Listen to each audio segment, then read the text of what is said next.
not a rip-off, OPEF. No rip-off of OPEF every day. Thank you.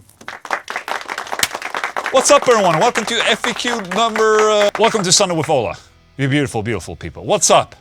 Holy shit. So this past Friday was Midsummer. If you don't know about Midsummer, it's basically the biggest holiday in Sweden, where we celebrate basically a penis going into the ground. If I would have been 25 years old right now, on this Sunday I would probably be hungover.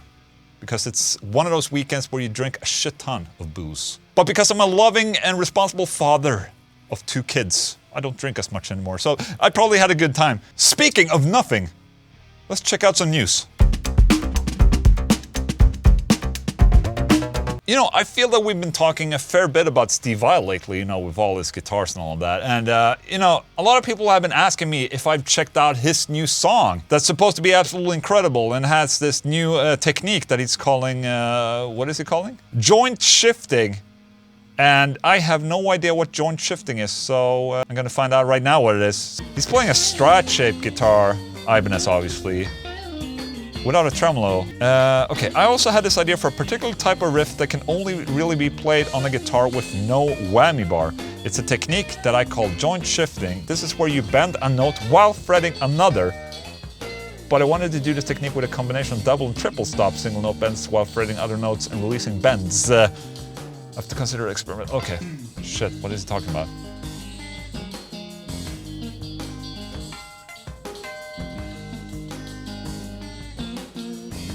Sounds like a typical Steve Vai song. I mean, you can't fault Steve Vai's face. He has a guitar face like no other. But that's his thing, man. I mean, you can see that he's playing with his mouth. All I do when I'm playing guitar is like... I notice that I'm shifting my jaw a lot when I'm playing, you know, doing a solo, like... Moron. Oh.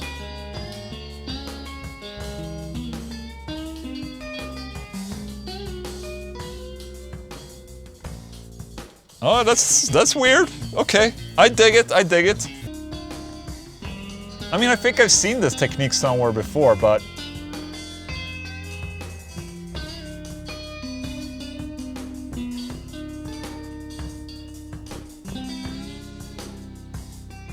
That makes me a little bit seasick to listen to that. But it's cool though, it's really, really cool. For what it is though, it is really, really different. I never heard it to this extent, I think. Shit, okay. Yeah, I have to look into that. That looks cool though. I want to practice that. I forgot to mention, but a new thing for Sunday with Ola, you know, all of my videos is that, you know, I have a friend here. This is Chuggo, the toxic YouTuber. What do you think, Chuggo? Should I practice this? Whatever, man. You're dog shit anyways. Oh. Alright, so I don't really have any more news happening, but I have a couple tips for you. First of all, I came across this really sick-ass young guitar player on YouTube called Max Ostro. I think he's from Russia. It's a young dude with excellent phrasing and technique on guitar. He's really something special right now. If you just look at him, his looks, he reminds me so much about a young Dimebag. You know, the pictures of Dimebag when he was young. I don't know how old he is, but I think I read somewhere that he's a teenager. And, you know, to be able to play at this level when you're a teenager, holy shit.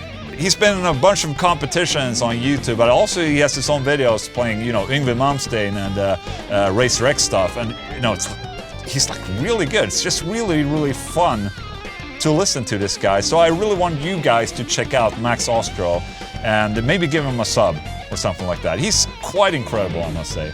So go check him out. Alright, so music tip of the week. This album has been out for a month or so. It's the new Sorcerer album called Lamenting of the Innocent. Now, depending on how long you've been a subscriber to my channel, you might or might not know that I was actually a part of this band back in 2010. Basically, Sorcerer is a band that existed late 80s, and it's a doom metal band. And I was a part of their revival in 2010, and now since then they released 2 albums, and this new album is called Lamenting of the Innocent. If you're into doom metal with really, really kick-ass singing and kick-ass lead playing by incredible guitar players, then this album is for you. but I would still recommend it if you're not into doom metal, because it's just an overall really, really solid and kick-ass album. I've been listening a shit ton to this album for the past week, and it's incredible. I'm very, very proud to be able to call these guys my friends, and it is a kick-ass album, so please, go check it out. Chago, did you listen to the album? Yes. What do you think of it? Well, it's better than your dog shit. Wow, okay. Thank you. Unboxing with Ola the Sweet. Unboxing with Ola the Sweet. Yes. I just received a new package from Toman. You know, I'm making orders from there just to get, you know, new shit, basically. And I figured I would make an unboxing with you guys. Oh, Ola, you fucking clickbait son of a bitch.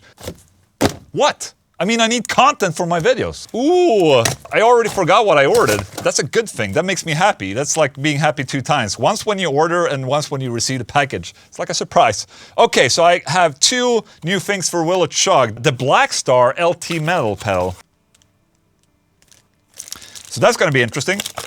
The sound in your head. You know, that's not a good slogan. I mean, if people have voices in their heads, it's not a good slogan, just saying. And this, the TC Electronics Dark Matter Distortion. So I have 2 more pedals for Will It Chug. That's really exciting. What else? What else did I get? Okay, I got this. Ooh, legendary Neumann microphones. They're really, really, really expensive. Well, the good thing now is that Neumann, they offer less expensive models. So this, how much was this? It's a Neumann TLM 102, and it looks like this. Look at it. It's a condenser microphone, and you know, it's less expensive. And I'm really looking forward to trying it out on a cabinet, because that's what I use microphones for. I barely, you know, mic anything else.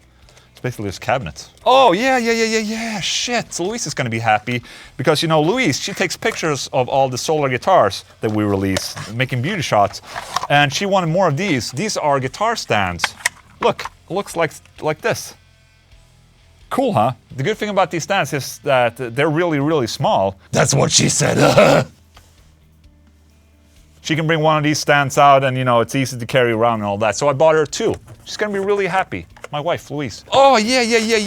The last thing that I bought, and this, I'm not sure if you saw my video this past week, but basically what I did was a new series called In the Room, which is basically a series where I try to make an amplifier sound like you're experiencing it in the room. So usually my amp demos have been about, you know, putting a microphone into a cabinet and speaker, and that's what you get basically. But now I'm trying to make a series where I try to make the sound as close as possible to what you would hear if you're standing right next to the amplifier in the room. It's an ORTF stereo condenser microphone. It's basically mimicking a set of ears. Oh, look at it, it has a little handbag with it. Great. So it looks like this. There it is. Like that. So it's basically like the ear. And now you're saying, so, Ola, you smart guy, that's why you have Chago in here. Because it's basically like a new set of ears. Shut the fuck up, you noob, you suck. So this is gonna be really interesting trying out in my upcoming videos. I'm really, really excited for this. Hello. I'm Ola Englund. And I'm doing ASMR right now. Because people making ASMR make a shitload of money on YouTube. So that's my new plan. This is a used Band-Aid that I'm rubbing against the microphone right there. Does that make you calm? Do I know? Do you want to hear me swallow? That's great.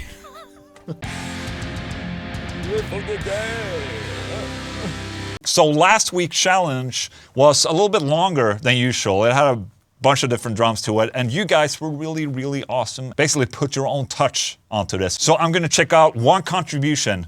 This is from Shade and Dust, and they both play solar guitar, so I did not pick them because of that. Or maybe I did.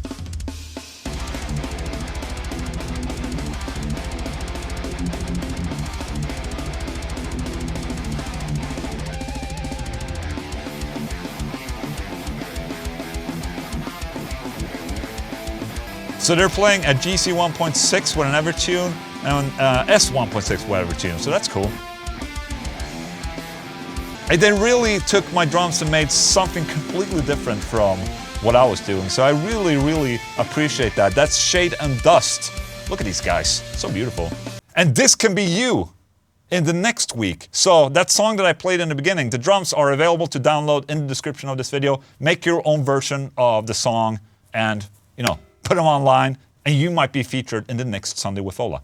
Good, huh? So for the riff of the day, let's play that first riff in the riff challenge, okay? The guitar is tuned to standard D. If you can play this with down picking only, then kudos to you. You don't have to. It sounds a little cooler if you can, but just start slow, okay? So it goes like this.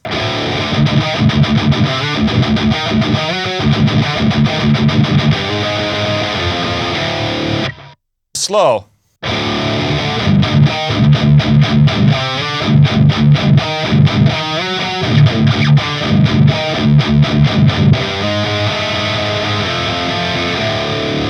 Very easy. Take that riff, shove it somewhere, have a good time. All right, so back when, Solar Guitars released their bolt-on A-B guitar models, the absolute first one, we released this.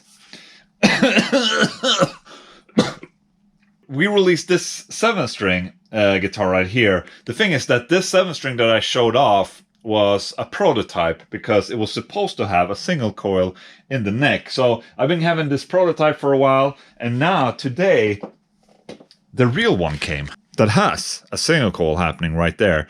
I was thinking, since, we have bolt-ons now with Solar guitars, in theory you can buy and put on necks on our guitars now, or switch necks or stuff like that. So I'm gonna do that today.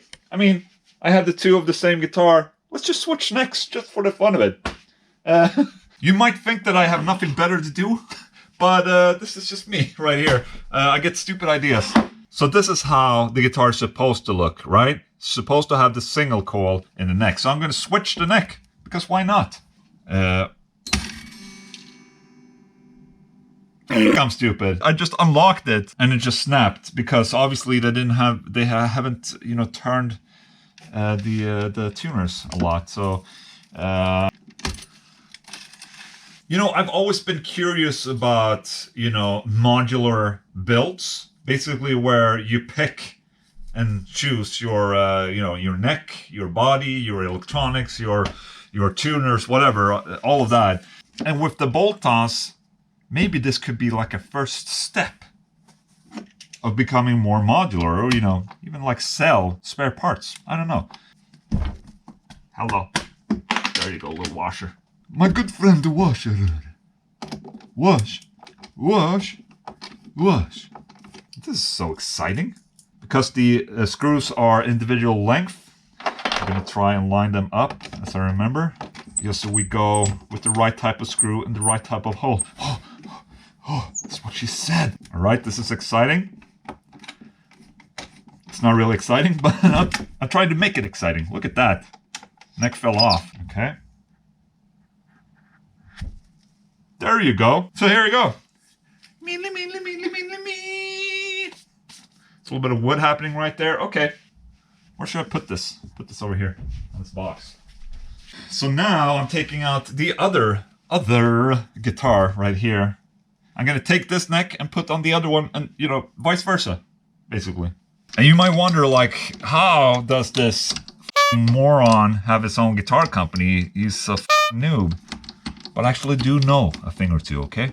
I'm just pretending that I suck at things. Actually, I do sort of suck at a lot of things, actually. In my face, yeah, cut those strings. Don't go in my eye, please. That would suck rather much. Get out of... There you go.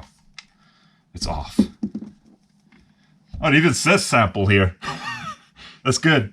So I wasn't joking around. It is actually a sample. Usually the process for us making guitars is that we order a sample at first. That's usually how it goes.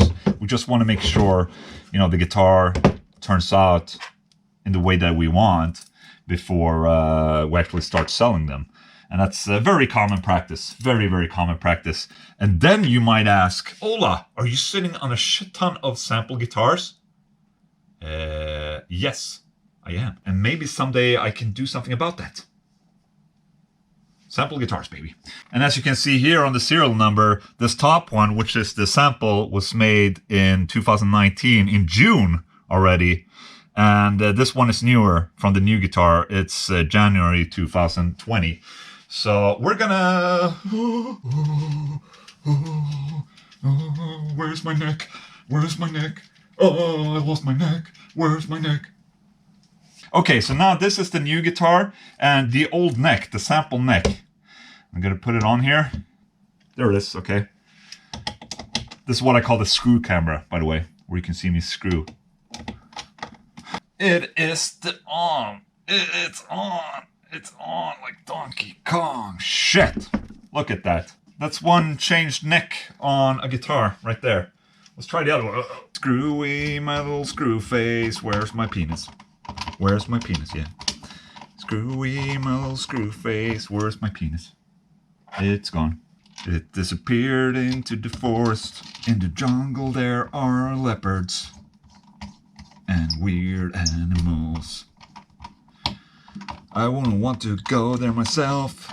I will need a bodyguard that would save me from the leopards. You know, when you're doing guitar work like this, that's where you get the most inspiration. That's where I come up with most of my songs. I just wrote this song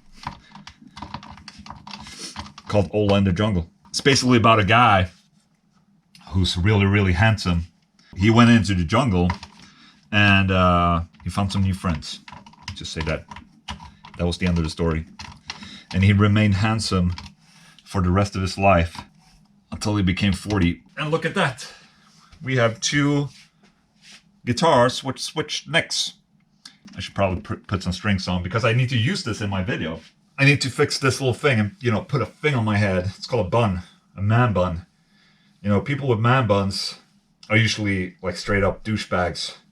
But, you know, when you change the strings, you need to be a douchebag, sort of. So I'm using a 9-to-62 set right now on this.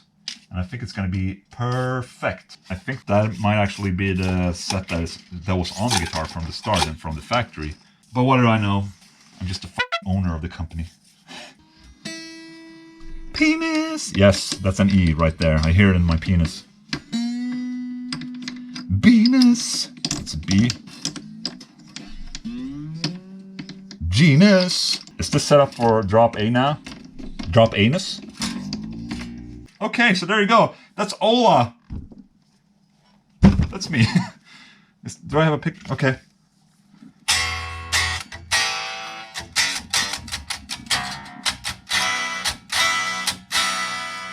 Yes, that is a solar guitar with a changed neck. There you go. And here it is. Looks like this. Look at this beauty. What a beaut. Beauty McBeauty face right there. Shit. So, that's great. I changed the neck. Ola Tasting Shit. So in the last Sunday with Ola, I tried the toxic waste sour patches or whatever the fuck they call. They were not sour at least. But everyone was like, oh, you should have tried out the warheads. Well, look at this. That, my friends, is a warhead right there. So I'm gonna try it out. It says extremely sour. I don't have high hopes, to be honest. I only had one, so I couldn't bring in Louise for this, unfortunately.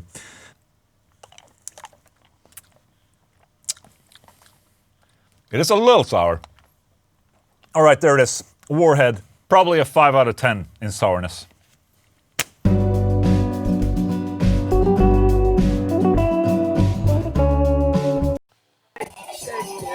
Shake, shake, shake, shake, shake it, shake, shake, shake, shake it. Yo, Metro Stations! What's up, buddy?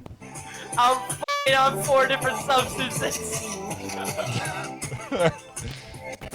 Wow. Yes. All right, so we're gonna do a couple of questions now for the FAQ, okay? You happy? No? Okay. Alan Reyes, question. I feel like I have great technical playing ability on guitar, but coming up with original riffs is incredibly difficult. Are there any tips you can give for songwriting in general? I listen to my favorite bands and just ponder, how do they come up with this stuff? That is an excellent question, and just as with practicing, you know, actual technique on the guitar, I think it's very important to also practice writing riffs. When you start out writing riffs, they might not be good, but that's okay. Eventually, you'll become better and better and understand what is a good riff and whatnot. And it's not easy to come up with a original riff nowadays, now that there's so many metal bands, you know, basically pounding out music all the time. So in the last riff challenge, for instance, with Sunday with Ola number 5, you know, I had a lot of people saying like, you know, this sounded like Trivium, it sounded like Silosis, sounded like King Diamond, even some people said. A lot of people said like, it sounds a lot like Silosis. And I was like, okay, let me check out this song that they sent. And lo and behold, it's the exact same riff, almost the exact same tempo and drums as well. And it was this. So that first, that was basically the exact same as with that Silosis song that people sent me. But at the end of the day, I think it's very important to just, you know, try and push out riffs out there. Listen to your favorite songs and try to analyze what makes this riff good. I don't know. That's a good tip for you. Otherwise, just practice riff writing. Hi Ola, greetings from Argentina. A question and a recommendation. Can you please talk about and show a little more of the Washburn Culprit? It's a pretty rare guitar in my country. It's practically non-existent. Yes, shit, I have to take off my microphone for this, sorry. So, a couple of weeks back I bought this, which is a Washburn Culprit guitar. This is a Dimebag design that came out, when was it? 98, 99? This is from the 2000s, I think. While it's not the most beautiful guitar shape I've ever seen in my life, it still holds sentimental value. I remember seeing this in the magazines and it's like, what the fuck? That is next level.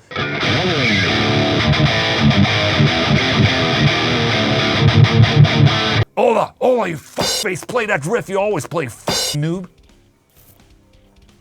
Anyway, there it is. Probably gonna use it for a video sometime soon, just not today. Oh, it's in this video, by the way. Smooly. Hi Ola, have you ever experienced so-called purchase hangover? It's caused by, for example, a guitar or gear which was so expensive that made you feel a little anxious after you bought it. If yes, what product cost it? You know, I think that people want me to be ashamed that I bought a Mac Pro. But I'm very, very happy with my Mac Pro. So I'm not gonna be ashamed about that. Mike Bars, favorite The Haunted album, Ola the Swede didn't play on. Already asked. Mine, One Kill Wonder. It's really hard to say. I think song-wise, my favorite The Haunted album was The Dead Eye. It has some of my favorite songs on there, you know, The Flood, Guilt Trip, stuff like that. They're like incredibly good. But then again, I mean, One Kill Wonder is really, really brutal sounding. It's a different type of beast right there. And also, you know, The Haunted made me do it. And the first album, man, I mean, shit, I don't know. I just like the whole catalog, to be honest. Frank Dahlheim, do you remember exactly what you were doing the moment you heard about the murder of Dimebag? Yes, I do recall, you know, because of the time difference, that I was waking up to the news that there had been a shooting and that someone in the band had been killed.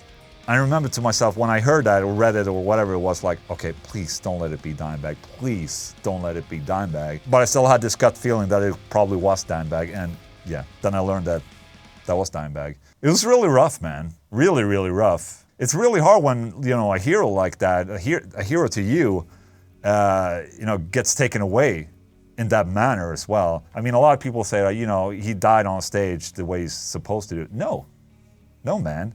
I mean, he died way too soon. Man, I mean, just wonder what had happened if he still was alive. Yeah, no. Oh, I don't want to end on a bad note like that. Shit, let's do a joke. Chuggo, can you tell me a joke, please? Knock, knock. Who's there? Your dog shit playing. No. All right, guys, thank you so much for watching this video. You guys have an excellent Sunday. My members, love you so much right now, okay? You're awesome. Have a good Sunday, everyone. Thank you.